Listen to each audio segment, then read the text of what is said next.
윤석열이 지지율을 의식 안 한다고요? 뭐 저는 여론조사를 의식하지 않습니다. 뭐 이렇게 이야기를 하는 사람이잖아요. 참 어처구니가 없어서. 여론조사 의식 안 하는 건 불가능합니다. 왜냐면요. 내가 잘하고 있는지 못하고 있는지를 수치로 나타내는 건 여론조사밖에 없어요. 여론조사가 떨어진다는 것 자체가 화제가 되고 그 여론조사가 떨어진다는 것 자체가 화제가 되면 추세가 되고 그래서 잘하는 또는 못하는 사람의 입장에서는 여론조사를 가장 중요하게 보는 거예요. 심지어 문재인 대통령도 여론조사를 굉장히 중요하게 봤던 건 뭐냐면 국민의 뜻을 알 수 있는 방법은 가장 정확하게 아는 방법은 선거겠죠. 근데 선거가 없을 때 여론을 아는 방법은 여론조사란 말이에요. 따지고 보면 선거도 여론조사예요. 전체 국민들 100%를 표본 대상으로 한다는 게 차이일 뿐이지. 근데 그 여론조사를 신경 안 쓴다고 하면서 윤석열이 여론을 올리는 두 가지 방법이 있어요. 하나는 내 반대편에 있는 문재인 이재명 세력을 침으로써 저들은 부도덕해 내가 더 우월해라고 말하는 방식. 두 번째는 대통령이 경제에 올인하고 있다고 보여주는 방식. 두 가지밖에 없어요. 근데 처음에 말씀드렸던 방식은 틀렸습니다.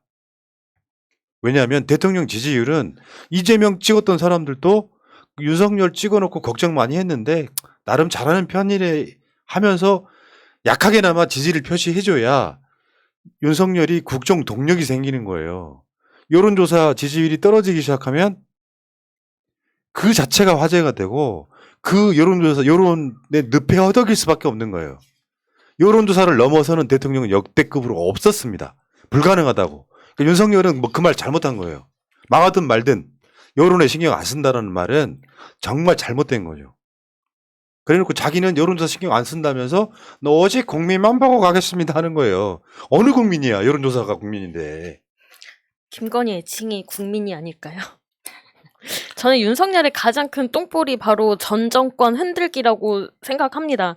이미 정권 교체하고 싶어하는 사람들은 윤석열을 당선시킨 걸로 그 열망을 이뤘거든요. 근데 계속해서 전 정권을 흔들려고 문재인 전 대통령을 어떻게든 수사선상에 세우려고 하는 그런 노력들이 계속해서 자기한테 마이너스 작용을 하는 거죠. 새로운 것을 보여줘야 되는데 새로운 건 하나도 안 보여주고 뭐 이재명 죽이기, 문재인 죽이기 이런 거에만 지금 신경을 쓰고 있으니까 계속해서 사람들이 희망을 보지 못하는 거죠. 사실 전 정권을 수사해서 재미를 본 거는 이명박밖에 없어요. 이명박밖에 없는데 그게 가능했던 이유는 노무현 대통령님에 대한 충격요법이었어요. 사람들한테 노무현 대통령님이 알고 보니 이렇게 나쁜 사람이었다는 충격을 줌으로써 할 수 있었던 건데 지금 현재 그 문재인 대통령님 같은 경우는 우선은 충격요법을 줄 수가 없어요. 왜? 사람들 다 알고 있거든요. 뭔가 털 거야.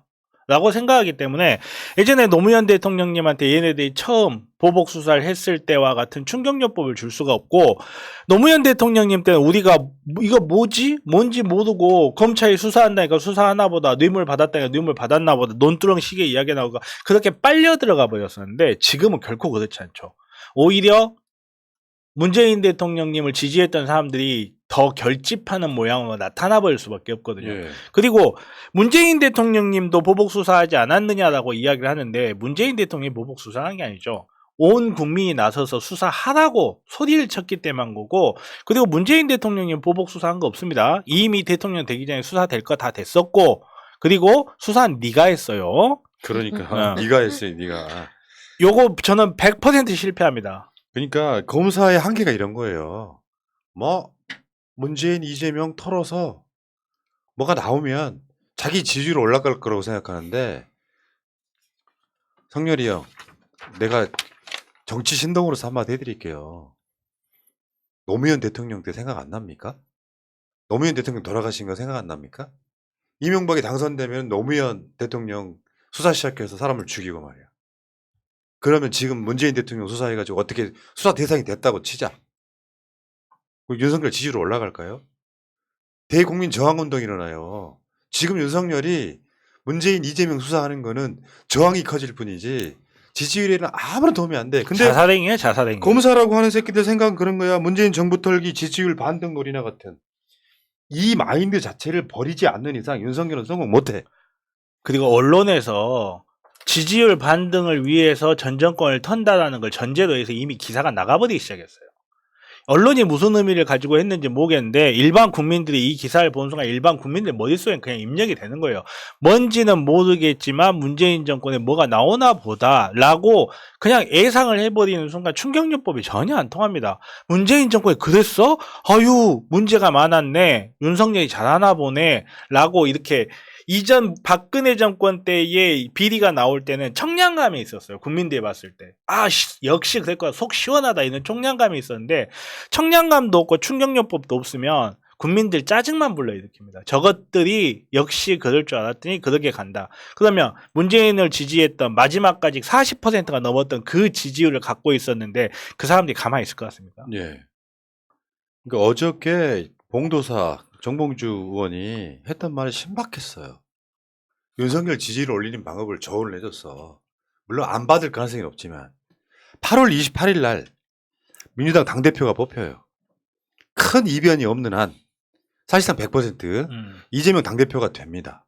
그러면 윤석열이 일단 이재명 당대표한테 축하난 보내고 그리고 메시지를 발표하는 거예요.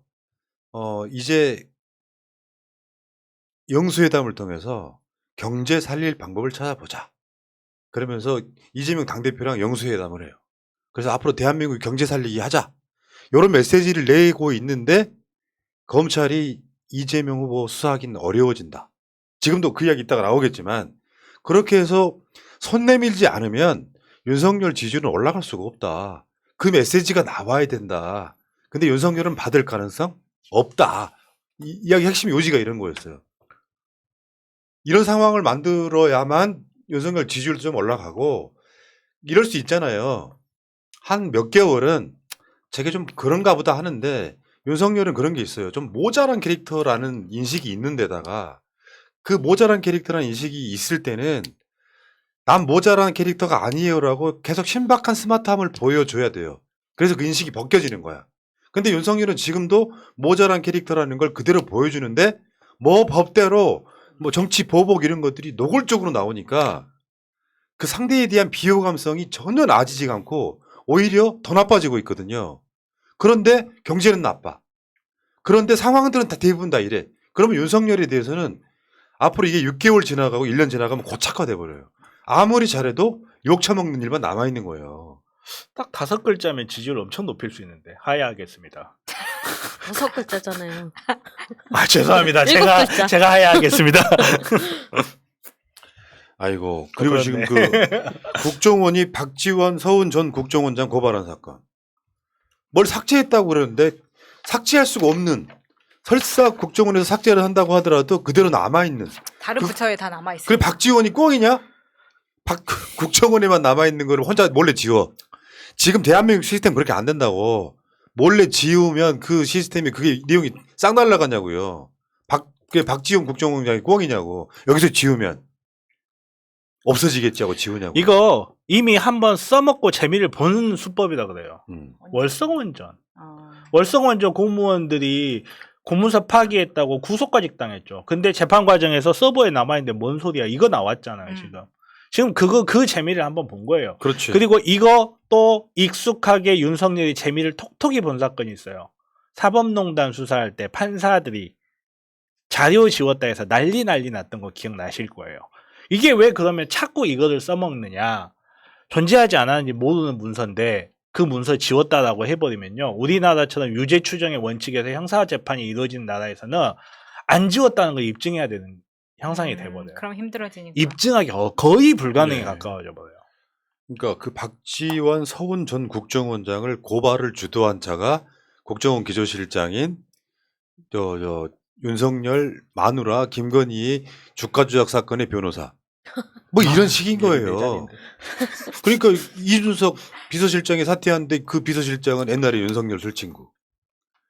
개판입니다 지금. 진짜 개판. 다음에 서해 공무원 피살 사건도 그냥 대통령실이 야 해경 니들 사과해 해서 내용이 나온 것도 없는데 사과하고 심지어 이 서해 공무원 돌아가신 분은 지금 국가유공자 추진한다 그러잖아요. 황당하게 이럴 데 없고요. 뭐 다 알고 계시겠지만 저 KDI 원장 사퇴시킨 거 감사해가지고 탈탈 털어버릴 거야.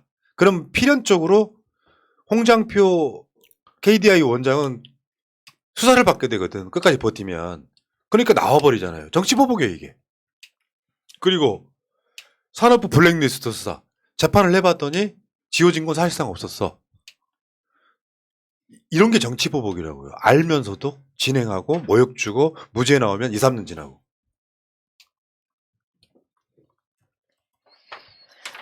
그리고 이번에 오늘 나온 보도 중에 이게 있었죠. 이재명 변호사비 대납 압수수색.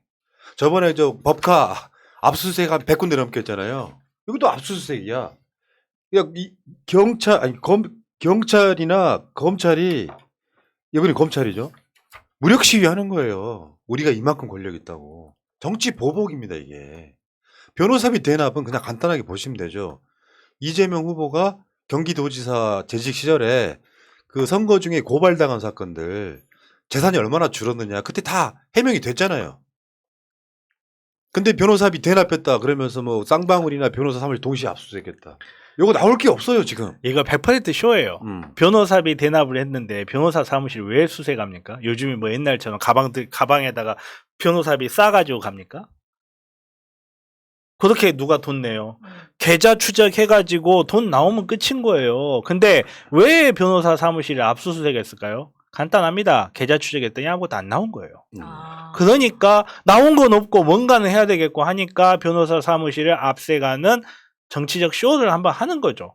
아니 돈을 요즘 세상에 누가 변호사 사무실에 금고놔도 돈을 막 이만큼씩 쌓아놓고 있나요? 아이 부럽다.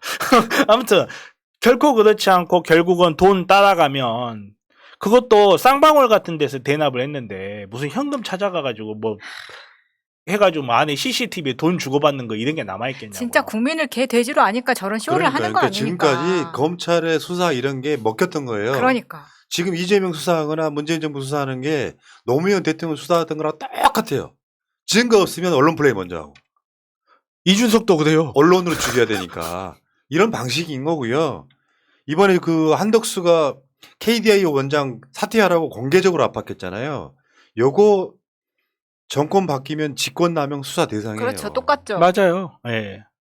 근데 똑같은 짓을 왜 하냐고. 도대체 뭐가 문제, 이렇게 되면 국민이 되게 헷갈리거든요. 왜 니들은 되고 재난정부에는 안 되고 구속수사 한 해만 해. 이게 지금 도대체 무슨 꼴이냐고. 그러니까 전 정권에 임명된 사람 물러나라고 했다고 환경부 장관 뭐 저 블랙리스트 만들었네 해갖고 지금 징역 살고 있죠. 징역 살고 있어요. 확정됐어요. 놀랍게도. 근데 얘네들은 더군다나 한덕수는 임명권자에 가깝잖아요. 예. 근데 네가 물러나 임기가 있는 사람을 물러나 하면 직권남용이에요. 한덕수 감옥 가야 돼. 한덕수 당신 윤석열 믿고 까불다가 지 비서실장도 하나 제대로 마음껏 임명 못한 이자가 나중에 감옥 가야 돼. 아니 근데 꼭 그렇게 방심할 수도 없는 게 우리나라 사법부가 시스템이 워낙에도 놀라워서 박근혜 정부 때 블랙리스트가 해가지고 징역 1년인가가 최고일 거예요 아마. 우리 환경부 장관이 누구시죠? 김은경 장관님이셨죠? 징역 2년 받았어요. 아휴. 한덕수도 2년 전인데. 아니요, 한덕수는 또 이렇게 같은 편이라고 그 집유 때려주거나 벌금 나올 수도 있어요. 아니 물론 모르죠. 아주 아유 또 큰일 날 뻔 말려들 뻔했네. 불법이라면 네. 불법이라는 확신을 아직 저는 가지지 아니할 수밖에 없습니다. 이게 이제 어떻게 된 거냐면 국무총리가 현행법상 연구기관의 감독 관청이고요. 그 다음에 KDI 원장을 임명하는 곳이 어디냐면 경제인문사회연구원이에요. 경제인문사회연구원 이사장을 내가 임명하거나 사퇴시킬 수 있는 권한을 갖고 있는 사람이야. 그러니까 상기로 보면 직권을 남용하고 있는 거죠. 자, 알겠습니다. 경제 위기에도 정치보복의 혈안인 윤석열. 정말 국민 무서울 줄 모르는 것 같습니다. 다음 주 금요일 날 윤석열 지지율 20%대 전재산 걸었습니다, 지금. 신나 벌써. 일단은 저기 재산 목록 작성해야 되니까요. 이따 남으세요. 윤석열한테는 정치가 없고요. 아직도 검사짓 하는 거예요. 정치만 없는 게 아닌 것 같아요. 물론 뇌도 없죠. 근데 정치라는 건 그런 거거든요. 법적인 문제는 이따가 뭐 윤석열 이제 비선 이야기할 때 또 나오겠지만 법적인 문제는 법적인 문제일 뿐이에요. 정치의 영역은 그보다 훨씬 더 높은 영역이라고. 그러면 적당히 조율을 해야 돼요. 국민들이 원하면 적폐청산 그렇죠. 수사도 하는 예. 거고. 근데 경제가 어려운데 대통령한테 나오는 메시지나 이슈를 주도하는 건 전 정권 수사, 이재명 수사, 또 뭐 비선 이런 것들. 그러니까 윤석열이 아무리 노력을 해도 지금 시점에서는 쇼하는 게 안 먹히는 시기가 돼버린 거예요. 그 본인 잘못입니다, 그게. 기자들한테 도어 스태핑 할 때 어떤 사안들을 물어보잖아요. 지금은 경제가 우선입니다. 라고 이야기하면 돼요. 근데 그게 아니라 누구누구 수사에 대해 어떻게 생각하세요? 문재인 대통령 평산마을의 유튜버들 어떻게 생각하세요? 늘 똑같은 말 하잖아요. 법과 원칙. 그런데 이자의 특성은 내 가족, 내 측근한테는 법과 원칙이 안 통해. 그래서 비선 이야기를 하면 위법 있냐? 이렇게 물어보는. 약간 또라이과에 가까운 그런 캐릭터라고 보시면 될 것 같아요. 그러니까 국민 무서운 줄 모르고 지금 저러고 있는데 실제로요. 윤석열 같은 캐릭터가 국민들을 화가 나가지고 횃불 들고 길거리에 나가서 막 몇백만 명 이렇게 쏟아져 나오잖아요. 지릴 사람이에요, 이 사람이. 그러니까 검사들의 특성이라니까요. 검사이거나 검사장이거나 검찰총장이거나 대통령이거나 자기 완장이 채워져 있을 때는 무서운 게 없는데 맞아요. 그게 달랑달랑 할 때 그때 가장 비겁한 애들 소위 말해 공부만 한 애들이 있잖아요. 얘네들이 인성은 안 돼 있고 권력이 쥐어져서 영감님 소리 듣다가 자라온 애들이야. 얘네들은 정치인들도 고개를 조아려 경제인들 고개를 조아려 하늘 높을지 모르고 살아. 잘 나갈 때는. 위기에는 가장 먼저 배신하는 새끼들이 이런 놈들이에요. 이번에는 촛불이 아니고 횃불입니다. 네. 그리고 언론이 지금 편 들어주는 것도 지지율이 유지가 됐을 때 편을 들어주는 거지 지지율이 이렇게 가파르게 하락을 하면 언론들도 등을 돌립니다. 편이 돌릴 수밖에 없어요. 없죠. 네. 이번에 TBS에 나온 조원진이 우리공화당 대표가 이제 변희재하고 김용민 둘이 광주에서 이제 퇴진식 피운다고 하니까 답이 뭐라 그러는지 아세요? 나는 촛불하고 태극기 같이 들겠다 이렇게 와, 온 나라를 통합을 이끌고 있는 우리 경통령. 보수 진보 통합하고 있어요. 와, 진짜 정말 대단해. 우리 역사에 없던 일을 해내시네요. 자, 여기까지 하시고요. 정치보복 하기만 해봐. 그리고 명 박사님 왜 이렇게 또 과용을 하실까? 그러니까 고맙긴 한데. 살살하세요. 뭘 무슨 말이야? 내가 봤을 때 저분은 내가 봤을 때 부자인 것 같아요. 그 안심입니다. 감사합니다. 예. 부자라서 뭐. 아, 그래요? 저희 채널 가입하셨나요? 내가 알고 있는 최고의 부자는 어떤 분이시냐면은 집이 평수가 한 120평 됩니다. 근데 중고등학교 자녀가 있어요. 중고등학생의 자녀들이 학교를 갈 때는 벤츠 타고 보내요. 기사가 있어가지고. 근데 이 아이들이 용돈이 필요할 때 현관 앞에 항아리가 있어요. 그 항아리 안에 5만 원권이 몇 천만 원이 들어있어요. 그래서 필요하면 갖다 꺼내가 갖고 쓰게끔 만들어놨어요. 그 정도는 돼야 부자예요. 혹시 자문 변호사 안 필요하시대요? 뭐 항아리 같은 데 있길래 이게 항아리가 뭐예요 그랬더니 어머 애들 뭐 필요할 때 용돈 쓰라고 딱 봤더니 5만 원짜리가 이만큼 들어있. 저도 용돈 필요한데. 자, 명 박사님 감사하고요. 선미님도 감사하고요. 자, 여기까지 하시고